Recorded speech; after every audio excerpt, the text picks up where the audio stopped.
وَهُوَ يَتَوَلَّى الصَّالِحِينَ، وہ اللہ نیکوکاروں کا سرپرست ہے. اور یہ 100% سچی بات ہے. یعنی لوگوں کے لیے کہتے ہیں نا جی آؤٹ آف دی وے، اللہ تعالیٰ کے لیے تو کوئی چیز آؤٹ آف دی وے نہیں ہے نا، مگر ہے اسی طرح کہ جو نیک بنتا ہے دیکھنے سے پتہ چلتا ہے کہ جیسے کوئی غیبی قوت آؤٹ آف دی وے جا کے اس کی مدد کر رہی ہے، اس لیے کہ وہ اللہ کی سرپرستی میں آ چکا ہوتا ہے. ایسے اللہ تعالیٰ اپنے بندوں کی مدد فرماتے ہیں. ذرا اللہ سے دوستی لگا کے دیکھیں، اس کی سرپرستی میں آ کے دیکھیں، سمجھ پھر لگے گی کہ بندے کی زندگی کتنی سہانی ہو جاتی ہے. آج تو جس بندے کے کنٹیکٹ بڑے ہوں، واقف ہوں، کہتے ہیں جی اس کے بڑے لمبے ہاتھ ہیں، اور اللہ والوں کی تو حالت یہ کہ ان کے ہاتھ تو اللہ تعالی کی جیب میں ہوتے ہیں.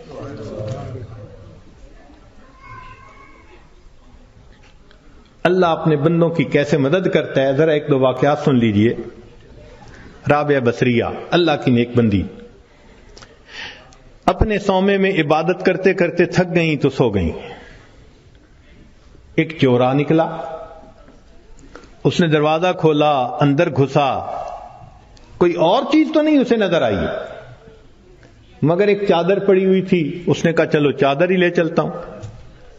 جب چادر اس نے اٹھائی اور واپس جانے لگا، ایسا سر چکرایا کہ اس کو آنکھوں کے آگے اندھیرا ہو گیا، دروازہ نظر ہی نہیں آیا. تو وہ بہت کنفیوز ہوا اور اس نے چادر نیچے پھینک دی. جیسے ہی نیچے پھینکی دروازہ نظر آیا تو اب اس پہ نا خوف طاری ہو گیا اور وہ باہر نکلنے لگا. جیسے باہر نکلنے لگا ایک آواز آئی، اگر ایک دوست سویا ہوا ہے تو دوسرا دوست جاگتا ہے. اگر ایک دوست سویا ہوا ہے تو دوسرا دوست جاگتا ہے. تم کیسے یہاں سے کوئی چیز چرا کے جا سکتے ہو؟ وَهُوَ يَتَوَلَّى الصَّالِحِينَ، وہ اللہ تعالیٰ نیکوکاروں کا سرپرست ہے، ان کا ذمہ دار ہے. چنانچہ ایک بڑھیا کا واقعہ لکھا ہے کہ اس کا گھر بادشاہی محل کے ذرا قریب تھا، اکیلی تھی. ایک دن اس کو رشتہ داروں کے ہاں تقریب میں جانا پڑ گیا تو وہ چلی گئی اور وہاں اس کو 1-2 مہینے لگ گئے. جب 2-4 مہینے کے بعد واپس آئی تو وہ بڑھیا اپنا گھر دیکھتی ہے تو گھر نظر نہیں آتا. اس نے کسی سے پوچھا کہ یہاں تو میرا گھر تھا. انہوں نے کہا بھئی تو یہاں تھی نہیں، اور یہ بادشاہ کے محل کو تھوڑا سا ایکسٹینڈ کرنا تھا، تو جب 2-4 دن دیکھا کہ کوئی یہاں ہے ہی نہیں تو تمہارا تالا پولیس نے کھول لیا، اندر بھی کچھ اتنا تھا نہیں تو تمہاری کوٹھڑی کو گرا کے بادشاہ کے محل کی ایکسٹینشن کر دی گئی. تو جب اس بڑھیا نے یہ سنا نا کہ تم تو یہاں تھی نہیں اس لیے تمہارے گھر کو گرا دیا گیا، تو بڑھیا نے آسمان کی طرف دیکھ کے کہا اللہ میں تو یہاں نہیں تھی، تو تو یہی تھا. میں یہاں نہیں تھی، تو تو یہی تھا. یہ لفظ اس کے کہنے تھے کہ جو ایکسٹینشن کی ہوئی عمارت تھی اس کی چھت زمین کے اوپر آ گئی. نیک لوگ دنیا میں لاوارث نہیں ہوا کرتے، اللہ ان کا وارث ہوتا ہے. اگر ہمیں اپنے والد کے وارث ہونے پہ اتنا اطمینان ہوتا ہے، بیوی کو خاوند کے وارث ہونے پہ اتنا اطمینان ہوتا ہے، تو اگر کسی کا وارث اللہ رب العزت بن جائے تو سوچو پھر اس کے کیا مزے ہوں گے. اس کی مثال یوں سمجھیے کہ ہم نوجوان کالج یونیورسٹیوں میں پڑھتے ہیں نا، تو اگر تو ان کا GPA بہت اچھا ہو تو فل اسکالرشپ مل جاتا ہے، اور فل اسکالرشپ والے بچے کو پڑھنے میں کوئی دقت ہی نہیں ہوتی. وہ جی مجھے فل میڈیکل ڈگری کرنے کے لیے اسکالرشپ مل گیا، مجھے کوئی فکر نہیں. اور جس بندے کو اسکالرشپ نہیں ملتا اس کو میڈیکل کرنا قرضوں کے بوجھ میں دب جاتا ہے بیچارہ. ہم نے بچوں کو دیکھا ان ملکوں میں ساری عمر نوکریاں کر کے بڑھاپے تک اپنے زمانے طالب علمی کے قرضے اتارتے رہتے ہیں. تو جس کو فل اسکالرشپ مل جاتا ہے پھر اس کا تو معاملہ ہی کچھ اور ہوتا ہے. یوں سوچئے کہ ایک 100 منزلہ عمارت ہے اور اس میں لفٹ لگی ہوئی، ایلیویٹر لگا ہوا ہے، اور ہمارا کام ہے بس پش دبا کے دروازہ کھولیں اور سوار ہو جائیں. تو پھر 100ویں منزل پہ پہنچنا تو کوئی مشکل نہیں نا. اور ایک 100ویں منزل سے رسہ نیچے لٹکا ہوا ہے. اب ایک بندہ رسے سے چڑھنا چاہتا ہے، کتنا پریشان ہوگا، کتنا وہ مصیبت میں پڑے گا، کتنا بڑا رسک لے گا، اور اگر رسہ ہاتھ سے چھوٹ گیا تو مر بھی سکتا ہے. جیسے ایلیویٹر سے اوپر جانا اور رسے سے اوپر جانا کتنا دونوں میں فرق ہے، اس سے زیادہ فرق ہے اللہ کی سرپرستی میں آ کے زندگی گزارنا ایلیویٹر سے منزل پہ پہنچنے والی بات ہے، اور گناہوں کے ساتھ رسے سے لٹک کے زندگی گزارنا 100 منزلوں پہ جاننے والی مشکل بات. ہم گناہ کر کر کے اپنے آپ کو اللہ کی سرپرستی سے نکال دیتے ہیں، اور جب سرپرستی سے نکل جاتے ہیں اللہ حال پہ چھوڑ دیتے ہیں. جاؤ تم جانو، تمہارا کام جانے، ہماری تو مانتے نہیں.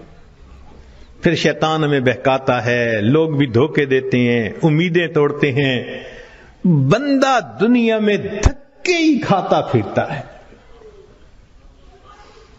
کشتیاں کرتا ہے اپنے حالات سے، لنگوٹ باندھ باندھ کے اترتا ہے. میں اس مصیبت کو، پریشانی سے جان چھڑاؤں، اس سے چھڑاؤں. ایک سے جان نہیں چھوٹتی، دوسری اوپر سے، دوسری سے جان نہیں چھوٹتی، تیسری اوپر سے.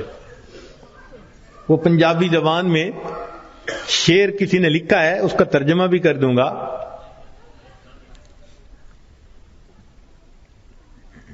اس دکھی حیاتی دے پینڈیاں وچ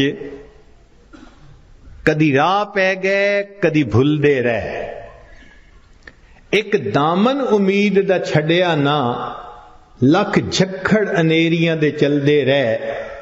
پت جھڑ دے جھڑے ہوئے پتیاں وانگ، اسی تیرے جہان چ رل دے رہے، پر دامن امید دا چھڈیا نہ، اسی نال تقدیر دے گھل دے رہے.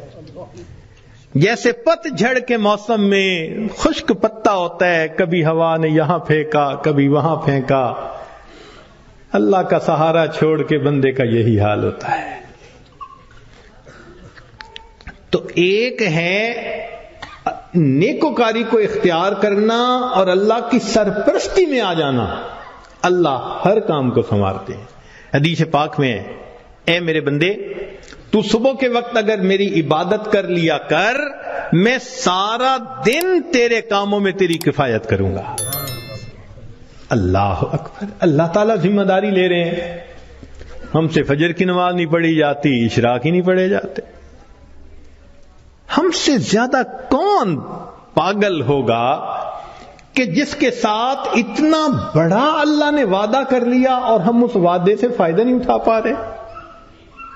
ایک بچہ بھی ہم سے زیادہ عقل مند کہلائے گا. کیوں ہم پریشانیوں کی زندگیوں میں پڑ گئے ہیں؟ اس لیے کہ نفس کی خواہشات پوری کرتے ہیں. تو نفس کی خواہشات پوری کر کے، گناہ کر کے اللہ کی سرپرستی میں نکل جانا، یہ کہاں کی عقل مندی ہے؟ اور گناہوں کو کر کے کہاں کا سکون ملتا ہے؟ حضرت مفتی محمد شفیع رحمۃ اللہ علیہ فرمایا کرتے تھے کہ تم جتنا چاہو گناہ کرو، تم جتنا چاہو گناہ کرو، اگر اللہ نے تمہاری اسی زندگی کو دوزخ کی مانند نہ بنا دیا، تم میرا نام بدل دینا. اور واقعی ایسا ہوتا ہے. جو گناہوں کا استقرار اسی کو دیکھا، اجی مر جاتے تو اچھا تھا. اس کا مطلب اتنا تو پریشان ہے نا. دنیا کی زندگی ایسے ہوتی ہے جیسے جہنم میں ہوتا ہے وہ بندہ. تو گناہوں کے راستے پہ اطمینان نہیں ہے. اطمینان، سکون، کامیابیاں، سکھ اگر دیکھا تو وہ نیکی کے راستے پہ دیکھا ہے.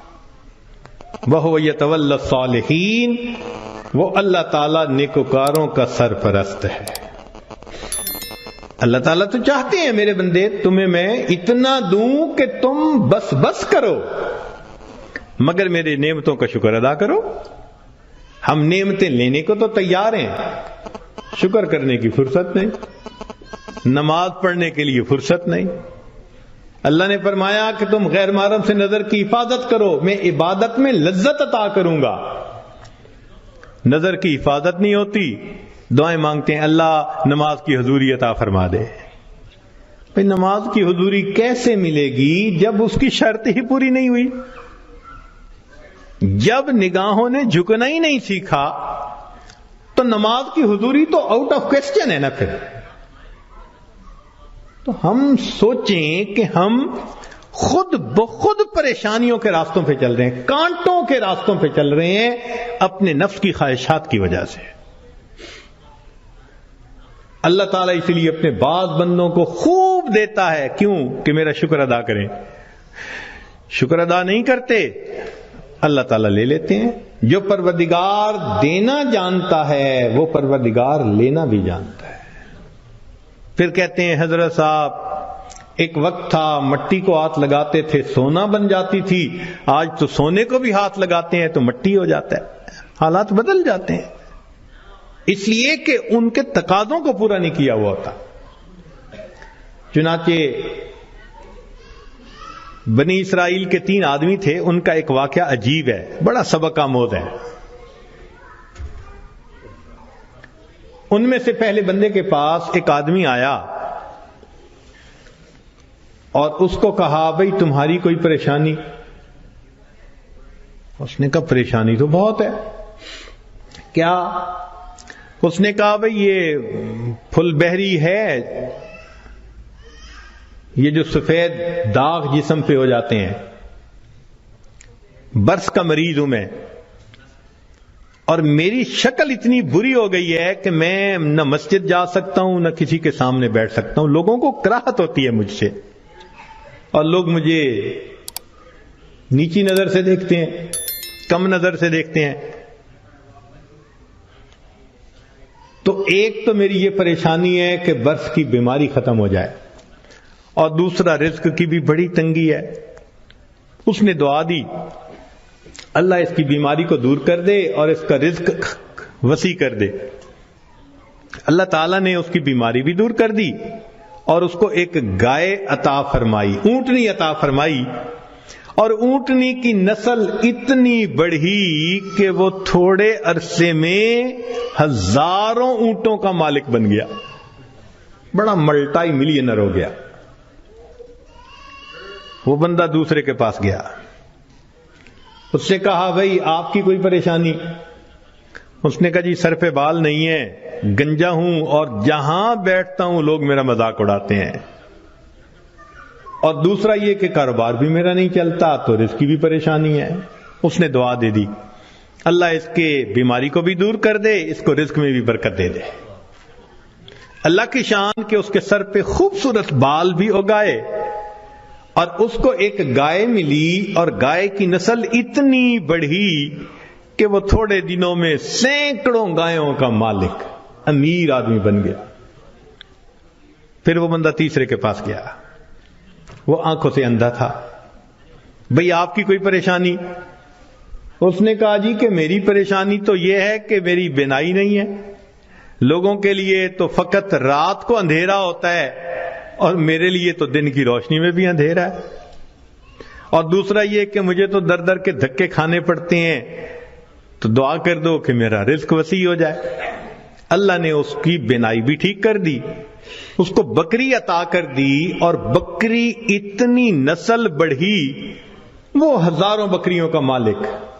یہ تینوں بندے اپنے وقت میں بنی اسرائیل کے بڑے امیر بندے کہلانے لگے، کروڑوں میں کھیلنے لگے۔ این جب ان کی شہرت تھی، عزت تھی، مال و دولت کی ریل پیل تھی، تو اب پہلے کے پاس وہ بندہ آیا اور کہنے لگا کہ بھئی میں محتاج ہوں اور اللہ کے نام پہ آپ سے مانگنے کے لیے آیا ہوں، اللہ ہی نے آپ کو سب کچھ دیا ہے، آپ کے پاس تو کچھ نہیں تھا، تو پلیز آپ مجھے کچھ اللہ کے نام پہ دے دیں۔ اس کو بڑا غصہ آیا، انہوں نے کہا یہ تم نے کیسی بات کی ہے کہ تمہارے پاس کچھ نہیں تھا؟ میں تو شروع سے ایسا اور امیر اور یہ اور وہ، کوئی مفت کا کہیں سے پیسہ ملا ہے میاں؟ میں نے کمائی کی ہے، محنت سے کمایا ہے، فلاں کی ہے، خبردار جو تم نے ایسی بات کی کہ تمہارے پاس کچھ نہیں تھا۔ اس نے کہا بھئی مجھ سے خفا نہ ہو، بس آپ جیسے تھے اللہ آپ کو ویسا کر دے، یہ کہہ کے چلا گیا۔ اور وہی ہوا کہ برس کی بیماری بھی دوبارہ ہو گئی، اور ایسی بیماری پھیلی کہ جتنے اس کے اونٹ اونٹنیاں تھے ایک ایک کر کے بالآخر سارے مرتے گئے۔ وہ جہاں تھا وہیں پہنچ گیا، دوسرے کے پاس گیا، بھئی محتاج ہوں، اللہ نے آپ کو اتنا دیا ہے، میں بھی آیا ہوں اللہ کے نام پہ لینے کے لیے، تو آپ دیں۔ ایک وقت تھا آپ کے پاس کچھ نہیں تھا، پھر اللہ نے آپ کو دیا، آج اتنا کچھ ہے۔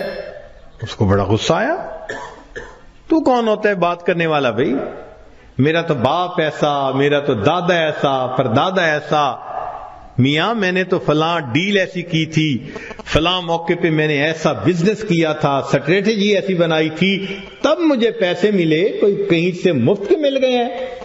خبردار جو تو نے کوئی ایسی بات کی۔ اس نے کہا بھائی مجھ سے خفا نہ ہو، اچھا آپ جیسا تھے اللہ آپ کو ویسا کر دے، یہ کہہ کے چلا گیا۔ نتیجہ یہ کہ سر کے بال بھی اس کے ختم، اور جتنی گائیں تھیں وہ ساری کی ساری بالآخر مر گئی، جہاں تھا وہیں پہنچ گیا۔ پھر یہ تیسرے کے پاس گیا، اس کو جا کے کہا کہ بھئی محتاج ہوں، فقیر ہوں، اللہ کے نام پہ مانگنے آیا ہوں، جس اللہ نے آپ کو دیا، آپ کے پاس تو کچھ نہیں تھا، آج اتنا کچھ اللہ نے دیا ہے تو بھئی مجھے بھی دے دیں۔ جب اس نے یہ بات کہی تو سننے والے بندے کی آنکھوں میں آنسو آ گئے۔ اس نے کہا تم نے بالکل سچ کہا، میں اندھا تھا، در در کے دھکے کھاتا تھا، لوگوں سے بھیک مانگتا تھا، کوئی خدا کا بندہ آیا، اس نے مجھے دعا دی تو اللہ نے میری بینائی بھی ٹھیک کر دی، اور مجھے ایک بکری رب نے دی تھی، پھر اس ایک بکری میں اللہ نے برکت ڈال دی۔ آج تو میاں دو پہاڑوں کے درمیان جتنی بکریاں پھر رہی ہیں یہ ساری میری ہیں، تم آج اللہ کے نام پہ مانگنے آئے ہو، جتنی بکریاں دل چاہتا ہے اس وادی میں سے تم لے کے چلے جاؤ۔ جب اس نے یہ بات کہی تب اس مانگنے والے نے کہا کہ میں تو فرشتہ ہوں، اللہ تعالیٰ نے 3 بندوں کے پاس امتحان کے طور پر بھیجا تھا، 2 اپنی اوقات کو بھول گئے، تو نے اپنی اوقات کو یاد رکھا، اللہ تجھے تیرا رزق نصیب فرمائے۔ یہ بندہ ساری زندگی امیر تر بندہ بن کر زندگی گزارتا رہا۔ دیتا تو اللہ ہی ہے نا ہر ایک کو، تو جب دیتا ہے تو پھر اس کا شکر گزار بندے بھی بنے، مگر ہم نہ شکریاں کرتے ہیں، گناہ کرتے ہیں، جس وجہ سے پھر مصیبت کو دعوت دیتے ہیں۔ تو راستے زندگی گزارنے کے 2 ہیں، ایک ہے نیکوکاری کا راستہ، ایک ہے بدکاری کا راستہ، منمانی کا راستہ۔ اگر آپ غور کریں تو آج کے دور میں منمانی کی زندگی گزارنے والے بہت زیادہ، اور ہر حال میں اللہ کی مان کے چلنے والے بہت تھوڑے۔ نتیجہ کیا ہے؟ مسائل حل نہیں ہو رہے، پریشانیاں بڑھتی جا رہی ہیں، ادھر ذلت ادھر ذلت، ادھر پریشانی ادھر پریشانی۔ اس کی وجہ یہ ہے کہ ہم نے اپنے آپ کو اللہ کی سرپرستی میں دیا ہی نہیں ہے۔ اگر دے دیتے تو دنیا میں اللہ ہمارے تمام غموں کے لیے کافی ہو جاتے۔ ہماری مثال تو وہ ہے کہ کوئی بلینر انسان ہو اور اس کا بندہ چپڑاسی کی نوکری کے لیے درخواست دیتا پھرے، تو ہر بندہ کہے گا یار تمہارا باپ تو بلینر ہے اور تم پی این کی جاب کے لیے درخواست دے رہے ہو، سویپر کی جاب کے لیے، یہ کیا؟ وہی حال ہے۔ اللہ تعالی ہمیں اپنے سرپرستی میں لینے کے لیے وعدہ فرما رہے ہیں اور ہم اللہ کے وعدے پر آنے کی بجائے خود دنیا کے جھمیلوں میں اپنے رزق کو تلاش کرنے میں لگے ہوئے ہیں. یاد رکھیے گا اللہ فرما برداروں کو بھی رزق دیتا ہے, اللہ نافرمانوں کو بھی رزق دیتا ہے. اللہ تعالیٰ فرما برداروں کو بھی رزق دیتا ہے اور اللہ تعالیٰ نافرمانوں کو بھی رزق دیتا ہے, مگر فرق ہے. ایک ہوتا ہے کہ آپ نے پرندے کو پنجرے سے نکالا اور پیالے کے اندر دانے ڈال کے اس کے سامنے رکھ دیا, اب وہ اسی پیالے میں سے کھا رہے آرام مزے سے. یا آپ نے پنجرے سے مرغی کو نکالا اور یوں دانے پھینک دیے تو وہ دانے چگ رہی ہے مگر دانے اس کو مل رہے ہیں. یہ ہے اللہ فرما برداروں کو رزق دیتا ہے, کسی کا ایک ہی جگہ, کسی کا ٹریولنگ کے ساتھ, ادھر بزنس, ادھر امپورٹ, ادھر ایکسپورٹ, مگر اللہ تعالیٰ رزق دیتا ہے ان کو. یہ رزق ملتا ہے فرما برداروں کو. اور ایک رزق ہوتا ہے کہ آپ نے اگر چوہے کو پھنسانا ہو تو اس کو بھی تو آپ کنڈی کے اندر گوشت کا ٹکڑا لگا کے رکھتے ہیں, پنیر کا ٹکڑا, یہ بھی رزق تو مل رہا ہے نا, مگر کس کے لیے کہ یہ ہمیشہ کے لیے پھنسے, قابو آئے. تو نافرمانوں کو بھی اللہ رزق دیتے ہیں مگر چوہے کی طرح کہ یہ پکڑا جائے گا اس کی گت بنائیں گے. اب ہم سوچیں کہ ہم فرما برداروں کا رزق لیتے پھر رہے ہیں یا نافرمانوں کی طرح رزق کماتے پھر رہے ہیں. معاملہ تو ہمارے اوپر ہے. اللہ تعالیٰ فرماتے ہیں الیس اللہ بکاف عبدا, کیا اللہ اپنے بندے کے لیے کافی نہیں ہے؟ کتابوں میں لکھا ہے اے بندے ایک تیری مرضی ہے, ایک میری مرضی ہے. اگر تو چاہے کہ تیری مرضی پوری ہو میں تجھے تھکا بھی دوں گا, تیری مرضی کو بھی پورا نہیں ہونے دوں گا. اور اگر تو چاہے کہ میری مرضی پوری ہو تو میرے بندے میں تیرے کاموں کو بھی سنوار دوں گا, تجھے رزق میں بھی وسعت عطا فرما دوں گا. تو اللہ کی مان کے ہم چلیں تو اللہ ہمارے سارے مسئلوں کو حل کر دیں گے, چونکہ ہم پھر اللہ کی سرپرستی میں آ چکے ہوں گے. اللہ تعالیٰ قرآن مجید میں فرماتے ہیں وعد اللہ الذین آمنوا منکم وعملوا الصالحات لَيَسْتَخْلِفَنَّهُمْ فِي الْأَرْضِ. اجتماعی طور پر نیکوکار بن کر زندگی گزارنے والوں کے لیے اللہ کا وعدہ ہے. فرماتے ہیں میں تمہیں زمین کے اندر خلافت عطا کروں گا. وَلَيُمَكِّنَنَّ دِينَهُمُ الَّذِي ارْتَضَىٰ لَهُمْ وَلَيُبَدِّلُنَّهُمْ خَوْفَهُمْ أَمْنًا, اور اللہ ان کے خوف کو امن میں بدل دیتے ہیں. پھر اللہ تو وعدہ فرما رہے ہیں, وعد اللہ, اللہ کا وعدہ ہے. آج بندہ وعدہ کر دیتا ہے تو اتنا یقین, کیا اللہ کے وعدوں پہ ہم یقین نہیں کرتے؟ تو ہمارے زندگی کی کامیابی کا ایک ہی طریقہ ہے کہ ہم اللہ کے وعدے پر بھروسہ کر کے عہد کریں کہ اللہ آج کے بعد ہم نے نافرمانی نہیں کرنی. اب سوال پیدا ہوتا ہے کہ ہم صالحین میں شمار کیسے ہو سکتے ہیں؟ بہت آسان ہے. ذہن سے گناہ کے ارادے کو ختم کر دیجئے. ذہن سے گناہ کے ارادے کو ختم کر دیجئے. اللہ میں نے آپ کے کسی حکم کی نافرمانی نہیں کرنی, اور جو کر چکا میں توبہ کر رہا ہوں. تو پہلا قدم کہ آئندہ گناہ کی نیت کو ذہن سے نکال دینا, اور دوسرا کہ اگر پھر گناہ ہو جائے تو پھر توبہ کرنا. بس یہ دو کام کر لیجئے. ایک ابھی اسی وقت پچھلے تمام گناہوں سے سچی توبہ کی نیت کر کے عہد دل میں کر, اللہ آئندہ میں آپ کی مان کے چلوں گا, ہر کام آپ کے نبی علیہ السلام کی سنت کے مطابق کروں گا, دین کے مطابق کروں گا, شریعت کے مطابق کروں گا, من مانی نہیں کروں گا. اور اگر بالفرض پھر گناہ ہو جائے تو پھر توبہ کرے. جو ایسا کرے گا وہ نیکوکاروں میں شمار ہوگا اور وہ اللہ کی سرپرستی میں آ جائے گا. اور جب تک ہم اللہ کی سرپرستی میں نہیں آئیں گے ہماری پریشانیاں ختم نہیں ہوں گی. ہم نے دنیا میں دیکھا ہے پرائی بکری کو کوئی گھاس نہیں ڈالتا. ہم نے کلمہ تو پڑھا نا تو لیبل تو لگ گیا نا کہ یہ مسلمان ہیں. اب اگر اللہ کے در سے بھی کچھ نہ ملے تو کسی اور در سے کیا ملے گا؟ بلکہ ہم نے تو دیکھا ہے کہ جس کتے کے گلے میں پٹے کا نشان ہو نا اس کو ہر کوئی دھتکار دیتا ہے، جائے اپنے مالک کے دروازے سے کھائے. بالکل ہمارا یہی حال ہے. جدھر رخ کرتے ہیں ہمیں دھتکارا جاتا ہے، جاؤ اپنے رب سے مانگو جا کے. اور رب سے مانگنے کے لیے نیک ہم بن نہیں رہے. تو ہمارے پاس کوئی دوسری آپشن نہیں سوائے اس کے کہ زندگیوں کو بدلیں، نیکی پہ آئیں، اللہ تعالی ہمیں اپنی سرپرستی میں لے لیں، پھر اللہ تعالی ہمارے الٹے کاموں کو بھی سیدھا کر دیں گے، ہماری پریشانیوں کو اللہ ختم فرما دیں گے. زندگی گزارنے کا اس سے بہتر کوئی دوسرا راستہ نہیں ہو سکتا.